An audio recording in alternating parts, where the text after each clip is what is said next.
Hi, everyone. Welcome to the show. An officer-involved shooting caught on body cam. We'll take you through the harrowing moments. But first, a former employee of the CIA and State Department is facing the possibility of life in prison after admitting to sexual assault and taking photos and videos of dozens of women while they were unconscious. The FBI is still working to identify some of the victims. Brian Jeffrey Raymond pleaded guilty to having sex with 2 women when they were not able to give consent. He also admitted he took hundreds of photos and videos of 24 women who were unconscious and nude or partially nude. Investigators say almost all of the women had memory loss during their time with Raymond, and none of them knew about the photos and videos. The investigation began in May of 2020 when a naked woman was heard screaming for help from the balcony of Raymond's home in Mexico City, where he worked at the U.S. Embassy. Raymond said he and the woman had sex, but the woman said she didn't remember it after Raymond gave her food and drinks. During the investigation, the FBI and the U.S. State Department found the photos and videos taken between 2006 and 2020. The FBI also said Raymond's internet history revealed searches for the side effects of prescription drugs when combined with alcohol. In addition to the home in Mexico City, Raymond also lived in Peru. He had houses in Washington, D.C. and San Diego areas, traveled around the world. Investigators say he met many of the women in the photos on dating apps. He's now facing up to life in prison. A hearing is set for January with sentencing in February. But before that happens, the FBI and State Department want to hear from other victims. Some of the women in the photos and videos still have not been identified because the Bureau is still looking for victims to come forward. We invited them to come on the show, and they declined the invitation. But I want to join now is attorney and former FBI Special Agent Stuart Kaplan. Thanks very much for joining us. Appreciate it. All right, so you've been following this case. You know the case. Tell me about the suspect. How was he able to keep his activities secret for this many years?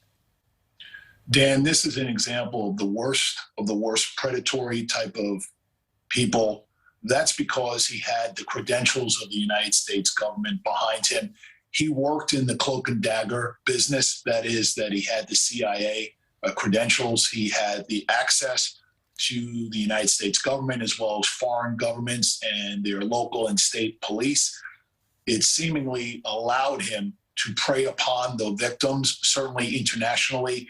And I think for the evidence of, I think it was over 14 years, basically, he used the mystique of his profession as a weapon to prey upon these women. And worst of it is took photographs as if they were trophies for his accomplishments.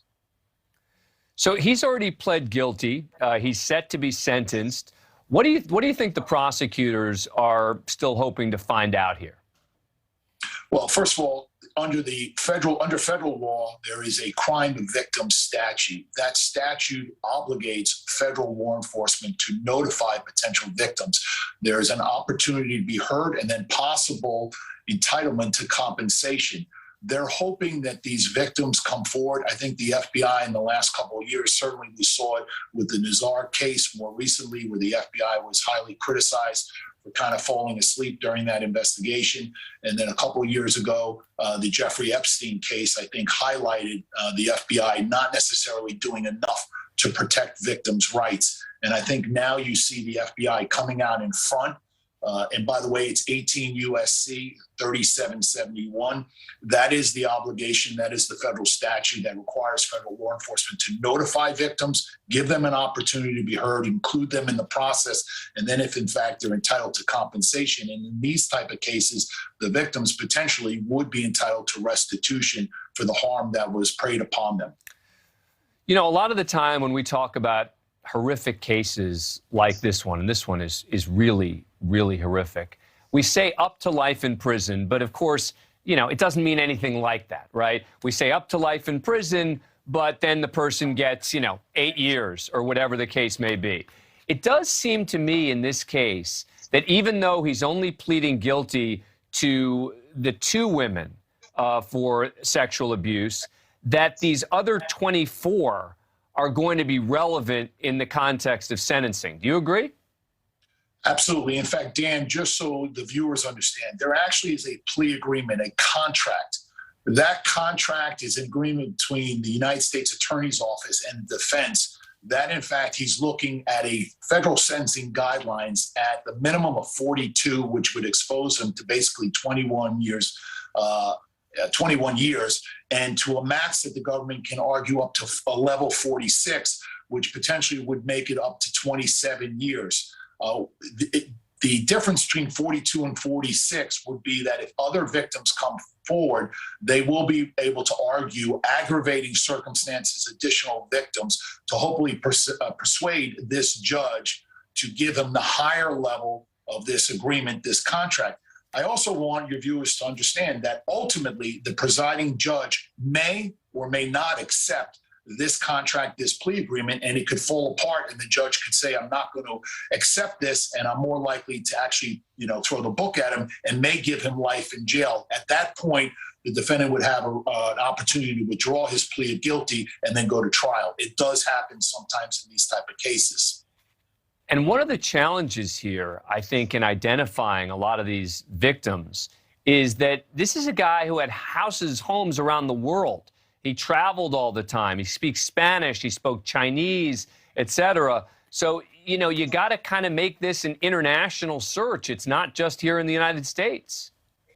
It's a tremendous embarrassment to the United States. Keep in mind, when we work in foreign lands, we are the guest of the host country. Certainly when we have a United States embassy, such as in Mexico City, it's a tremendous black eye on the United States government, on all of the employees that are privileged and just have the opportunity to work abroad. And it does, in fact, create some hostile tension. It's just very unpleasant for not only for the United States government, but even more so for that particular country. And in this particular case, when he was working at the U.S. Embassy in Mexico City, this, in fact, will strain relationships because ultimately it's a reflection of the United States, and they're left to have to pick up the pieces and kind of fix those type of relationships with respect to trust. We're always trying to build trust with host countries. This is a perfect example of when that relationship can go south very, very quickly over a case like this. Yep. All right. Well, this is why it's good to have Stuart Kaplan on the show, because he's an attorney and a former FBI agent. He can bring us both of that expertise. Thank you very much for coming on the show. We appreciate it. And I want to remind people, if you or someone you think might have been a victim, the Bureau has an online form at fbi.gov/Brian Jeffrey Raymond, or email reporting, and then his initials, BJR@FBI.com, or call 1-800-CALL-FBI. That's the different ways. If you even suspect that you might know someone who's a victim, make the call. All right. She's, quote, black in blue, leading Seattle's police force through difficult times as the first black woman, but she resigned after budget cuts were approved in the wake of George Floyd's death. Now Chief Best is joining us to talk about policing and a lot of the big stories in the news. She's coming up next.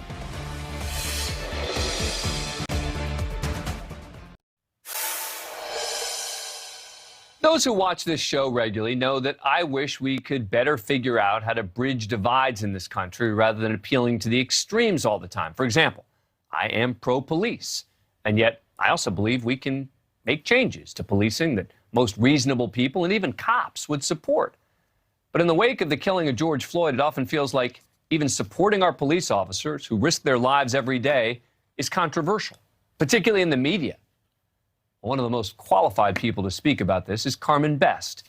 She spent 28 years with the Seattle Police Department and became the city's first ever African-American chief of police, but she resigned from the job last August after Seattle voted to cut its police budget in half.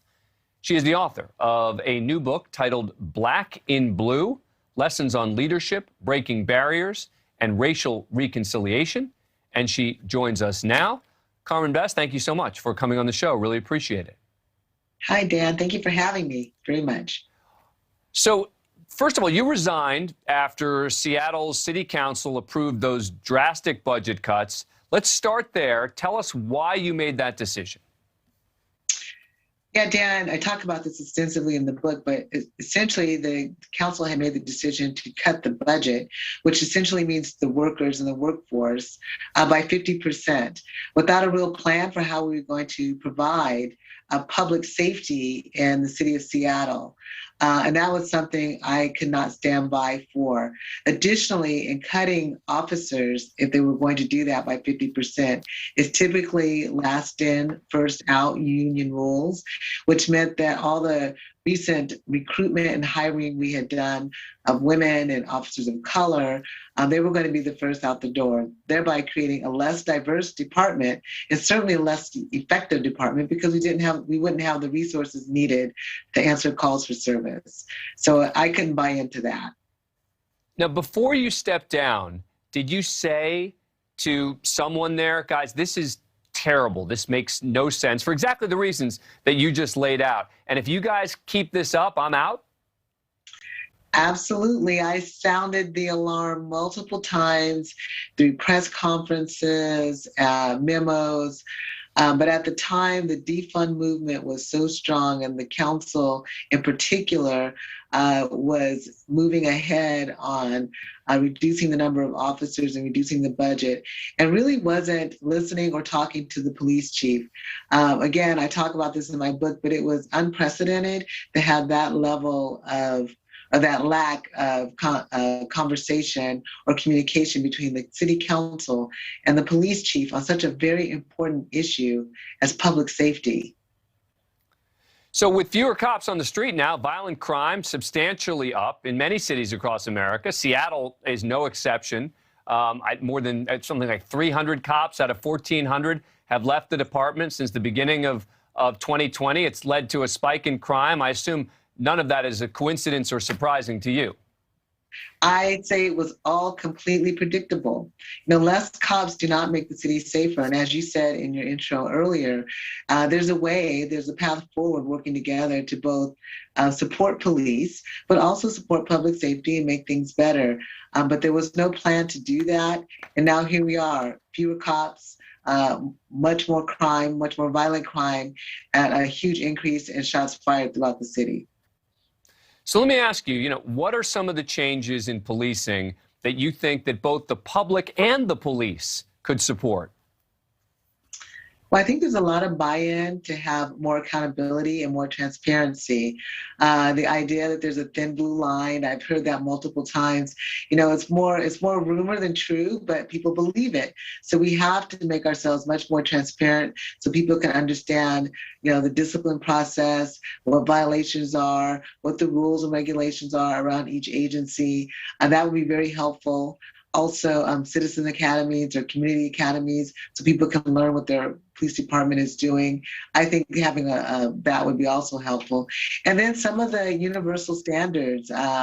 Unfortunately, the George Floyd Justice and Policing Act, they weren't able to come together to push that through. But if we had universal standards so that no matter where you live in the country, there are certain things that hold true, that would be helpful for accountability as well.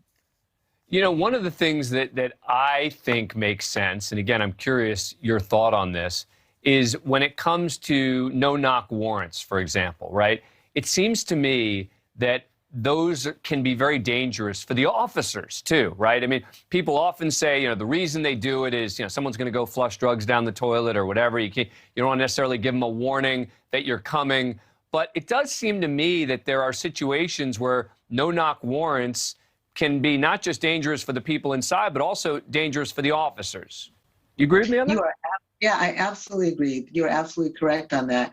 And many agencies, again, I came up through the ranks in Seattle, they haven't done no-knock warrants in almost 20 years. So for those very reasons that you point out, dangerous for the people inside, dangerous for the officers. But part of the problem, one of the reasons I really think we should have some universal standards, that is because depending upon where you are in the nation or which jurisdiction you're in, that is allowable versus not allowable. But I think it should be no matter where you are, unless there's some exigent circumstance, that we just don't do no-knock warrants. Now, I have said something many times, which I've gotten a lot of heat for, and you say it just more eloquently in your book. It's basically, you say that a small minority of bad actors draw most of the headlines when it comes to police. And yet, I hear again and again people say to me, that's just a cop-out. You're just trying to defend the police. You're just trying to protect them, et cetera. But I do think that that's true. I mean, I've spent a lot of time covering police officers, et cetera. I see how much time and effort the vast majority of police officers spend to do their jobs really well.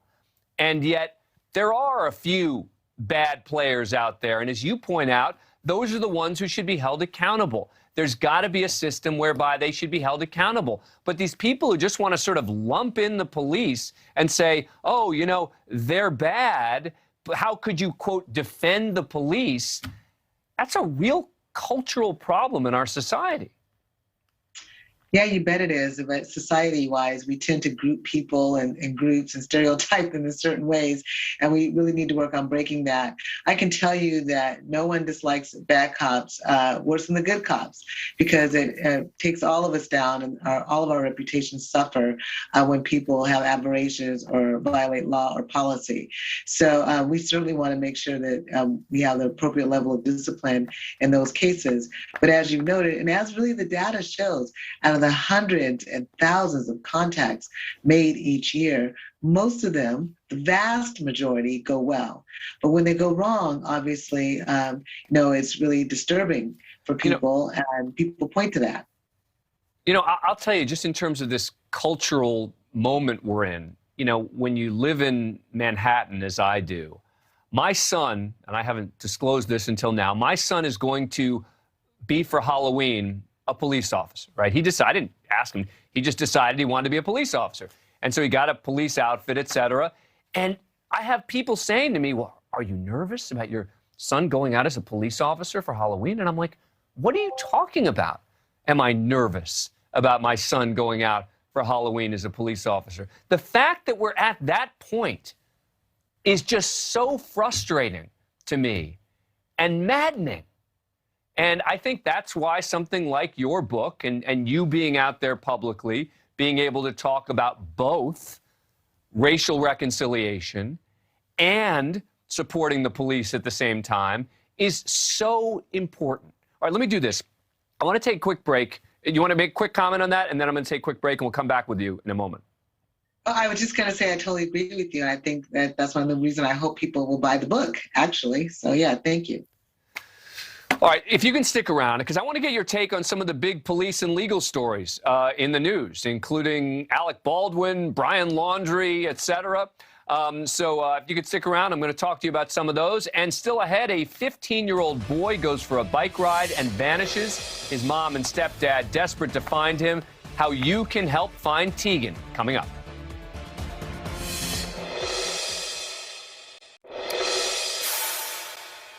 We're joined once again by the former Seattle police chief, Carmen Best. She is the author of the new book titled Black in Blue, Lessons on Leadership, Breaking Barriers, and Racial Reconciliation. Again, we appreciate you being here. I said I wanted to ask you about a couple of the big stories in the news. One of them very much involves policing, and that is the Gabby Petito-Brian Laundrie case, where it turns out that the police thought that they had Brian Laundrie under surveillance. And in fact, they said at one point, we know exactly where he is. And then as time went on, we realized that they didn't know where he was and that he had left, et cetera. And they recently disclosed that they mistook him for his mother when she was driving his Mustang back from this park back to the home.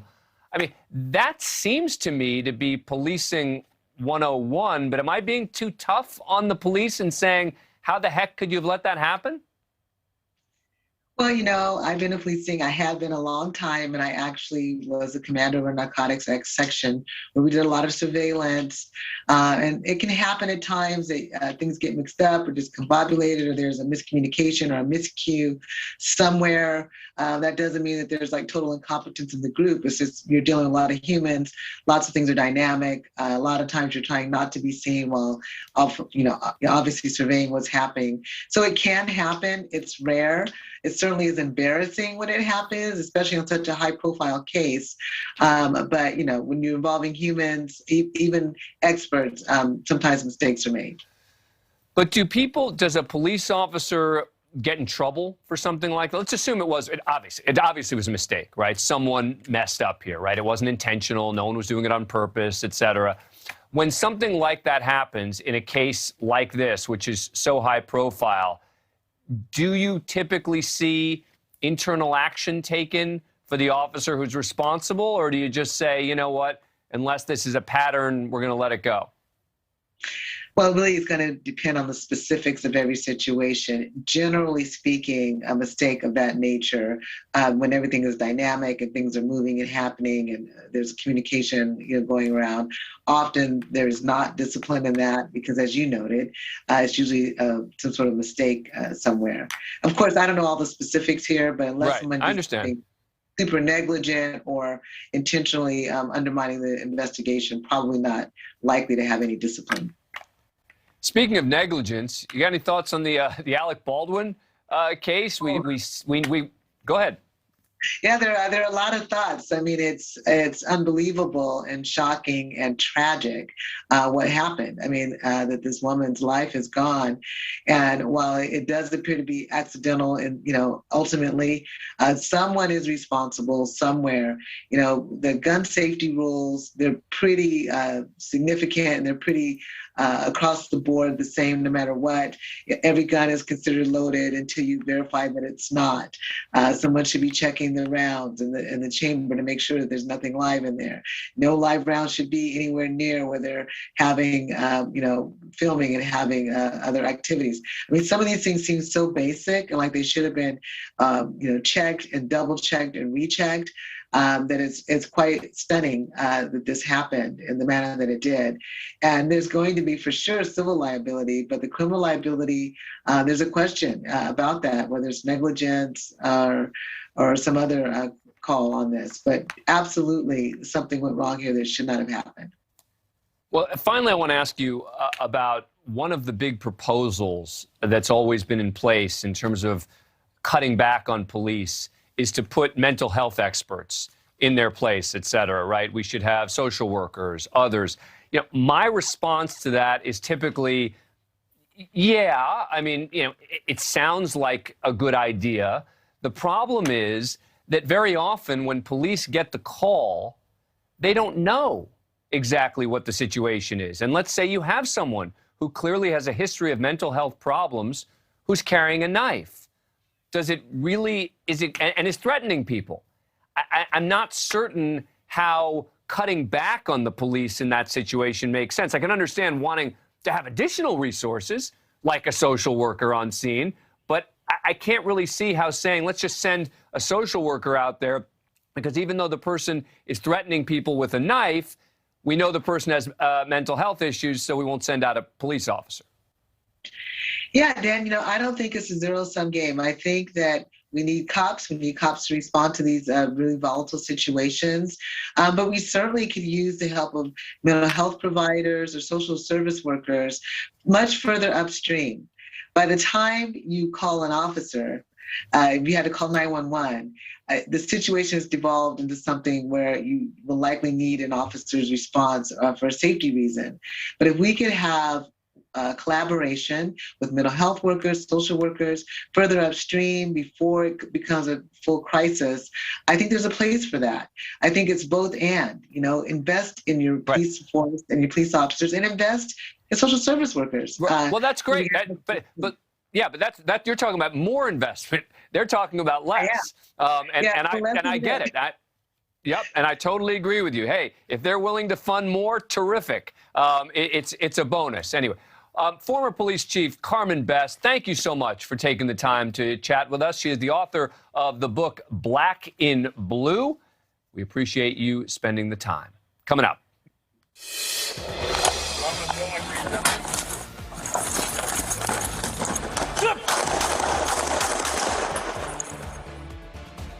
A domestic violence call to a hotel ends with police officers being shot at by a suspect from the flatbed of a pickup truck. The whole thing caught on body cam. Sean Sticks Larkin coming up.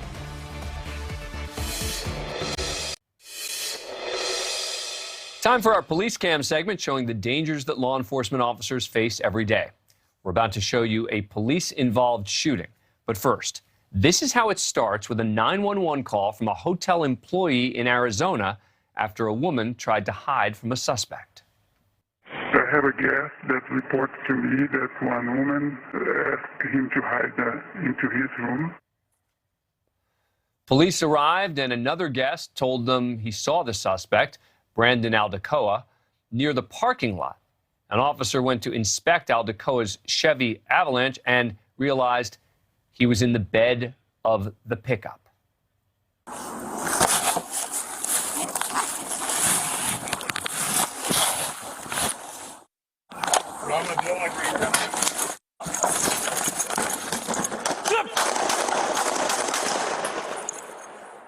Put your hands up! Put your hands up! Point that gun at me. That's what it seemed like. 1 Adam 6, 998.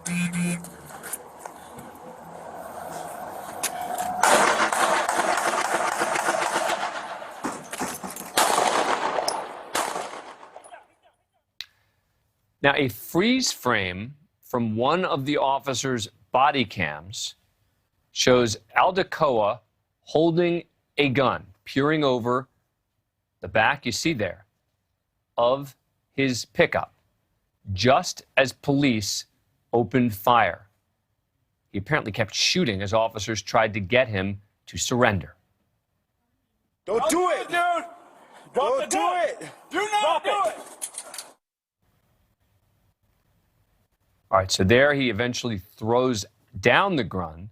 He was arrested and taken to the hospital. The officers were not hurt.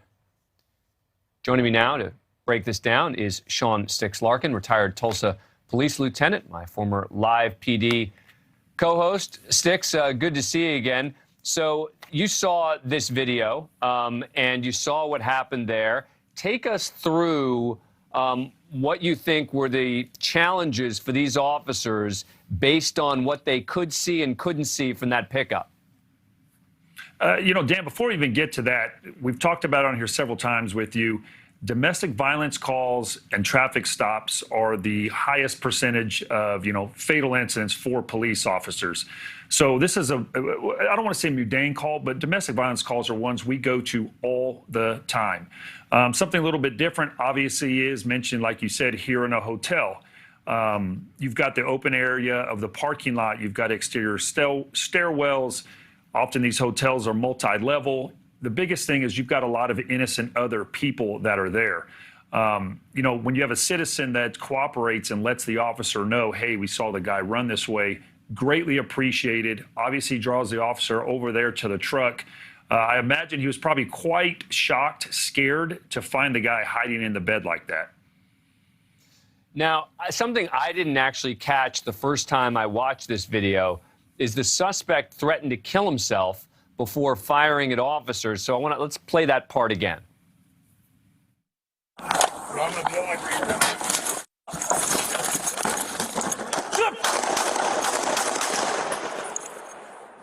your hands up! Yeah, so we see the officer immediately try and give the suspect some space there. Talk to us about that. Yeah, he created distance. Distance is one of those things that always works in our favor when you have a suspect by themselves. Obviously, if there's a hostage with them or something like that, that changes things on what we're going to do. But the officer, he created distance. He's putting himself in a position of safety, hiding behind the vehicle for ballistic cover. There's a secondary officer, the camera we're seeing now. He's in this L-shaped pattern that we've talked about before, so they avoid a crossfire. and they try to establish verbal contact, negotiate with this guy, even though they've just been in this miniature gunfight with him to get him to, give up peacefully. And one of the issues, again, is we're at a hotel. There are a lot of other people around. A stray bullet can go into a hotel room, so you have to be particularly careful. And that's exactly it, Dan. Here in Tulsa, not to war story it, so to speak, but I have been on these exact incidents in a hotel parking lot. I mean, just off the top of my head, I can think of 4 or 5 different shootings that officers were involved with here in these parking lots. And that's exactly happened. One of the guys in my squad was involved in one about 2 years ago. Shots were fired. The suspect ultimately ended up being killed, but rounds from the officer's firearm actually went into a hotel room that luckily was empty. So it always is. Our backdrop is something we're always trying to be aware of and we have to think about. Yeah.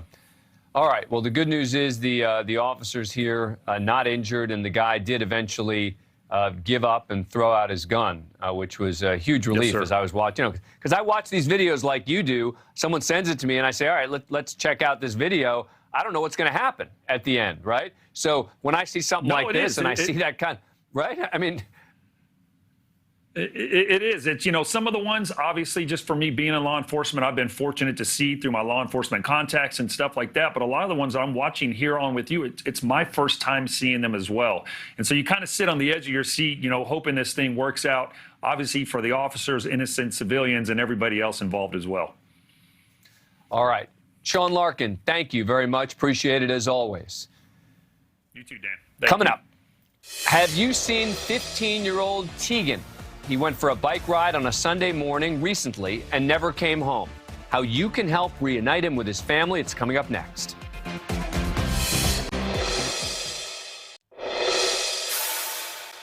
Each Friday here on the show, we're asking for your help to find a missing child. This week, we focus on Tegan Daugherty, 15-year-old from Loudoun County, Tennessee. Tegan disappeared on October the 10th. His family says he was doing his house chores that morning and then he took off, leaving on his bike.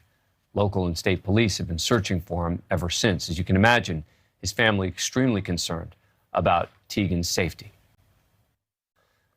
The Loudoun County Police Department says the morning of Tegan's disappearance, he left the area on this black bicycle with neon green stripes on the tires. Tegan wears prescription eyeglasses and had them on when he disappeared.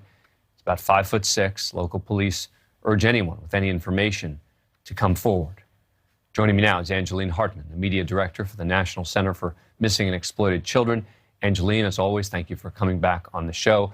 Walk us through Tegan's disappearance. Well, there's 4 people in this household: mom, Tegan's mom, Tegan's stepdad, and Tegan's baby brother. The baby brother is about 5 months old. And Tegan, of course. Mom says that it's a regular Sunday morning. She gets up at about 6 a.m. She wakes him up too. Everybody's doing their share of household chores. She last sees Tegan. He's doing his laundry, and his assignment is to clean out his fish tank. Next thing she knows, that at around 9 a.m., Tegan's gone. So they figured out that he took off on his bicycle. His fish is gone. He had his fish in a Tupperware-like container. And people kind of spotted him in the neighborhood later on that day. But then that was the last they saw of him. And he has no money, no cell phone, just the clothes on his back, no resources. And as you saw, his parents are very, very worried about him. So you've got to believe then that the first place I would think that they would be talking to are neighbors and friends, et cetera, right, to see if he went there. I would presume if that had produced any evidence, we'd know about it. So there are any other leads in the case? Well, Dan, this is a very small community. So yes, they've talked to pretty much everybody they know. We're talking about a community of about 5,000 people here. And they've gotten help from neighboring police agencies and the Tennessee Bureau of Investigation, and they've searched and searched, and they have not found him. Now, there have been some unconfirmed sightings that they're learning about even just within the last couple of days. They did find his backpack a couple of days after his disappearance. People in the neighborhoods were asked to go out and search your properties. And one person went out and walked his property and found Tegan's backpack. And inside that backpack was the fish, still alive, face up there in that little plastic container, but no Tegan, obviously. And it was not far from his home, less than a quarter mile away. So they hope that he's around this area, but nobody really knows for sure. Mom wants people to know that he has some cognitive delays. And even though he's 15, sometimes his behavior is more like a 9 or 10-year-old. And so that's a big factor in all of this. And I think one of the key factors as we show these pictures of Tegan, some of them when he was much younger, are the ones where he's wearing glasses like this one. Because as you let us know, he does wear prescription eyeglasses. So obviously, hopefully, he still has those. Is law enforcement there in Loudoun County telling you anything about this? Yeah, I mean, they've searched and searched, and they said, they're hoping really that he has found some kind of friendly face who's maybe taken him in and doesn't really know the story, or they're hoping he's getting help from somebody out there, because it's hard to imagine that he could go this long on his own, right? And so at this point, really, investigators don't know. They've searched as far as South Dakota. They know he has some relatives out there. One theory is that he's on his way to see his biological dad in, Alaska. But these are just like far-fetched kind of theories. Everybody's really hoping that he's still there somewhere in that community. Well, the thing that makes me nervous is that discovery that you mentioned of the backpack with the fish in it, right? Because if he took the time to take the fish with him on the trip and then he's left that backpack with the fish, it makes you more nervous that, maybe someone else got involved here. Yeah, maybe he left it there for a little bit and was going for a bike ride and was going to come back. Who knows? And maybe they should have left the backpack right where it was so that, Tegan could come back and find it. But it's just really hard to say. And just, this is maybe sound like an odd question, but we identified that bike with the green on it that we're looking at. It looks like the picture we see of him there, he's younger.